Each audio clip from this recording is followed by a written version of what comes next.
পার্বত্য চট্টগ্রামের আদিবাসী নারীরা একসময় ঐতিহ্যবাহী পিনন খাদি ও চাদর নিজেদের প্রয়োজন মেটানোর জন্য তৈরি করলেও বর্তমানে সেসব বিপণনের জন্য তৈরি করছেন। পর্যটন নগরী রাঙ্গামাটি শহরের অদূরে অবস্থিত একটি গ্রাম রাঙ্গাপানি। এ গ্রামের আদিবাসিন্দারা হচ্ছেন চাকমা, যাদের পৈতৃক পেশা হচ্ছে কৃষি। কৃষিকাজের পাশাপাশি এ গ্রামের নারীরা বেইন বা কোমর তাঁতে পারদর্শী।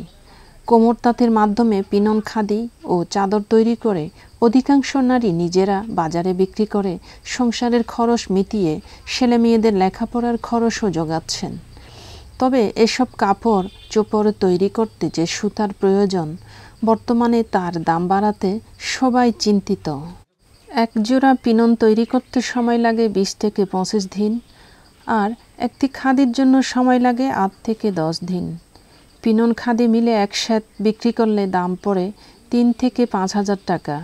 এসব পিনন খাদির প্রচুর চাহিদা থাকলেও বাজারে সুতার দাম বাড়াতে অনেকে এ পেশা ছাড়তে বাধ্য হচ্ছেন। কোমর তাঁতে বা বেইনে কাপড় তৈরি করে রাঙ্গাপানি এলাকার মহিলারা যথেষ্ট স্বাবলম্বী হচ্ছেন। এই কোমর তাঁতে কাপড়ে যথেষ্ট ডিমান্ড আছে। আর যদি রাঙ্গাপানির মহিলাদের আর্থিকভাবে সহায়তা করা হয়, তাহলে এই শিল্পের আরও উন্নতি লাভ করবে। ঐতিহ্যবাহী এ শিল্প বাণিজ্যিক ভিত্তিতে উৎপাদন করতে পারলে শিল্পটি বেঁচে যাওয়ার পাশাপাশি গ্রামের দরিদ্র নারীরা স্বাবলম্বী হয়ে উঠবেন।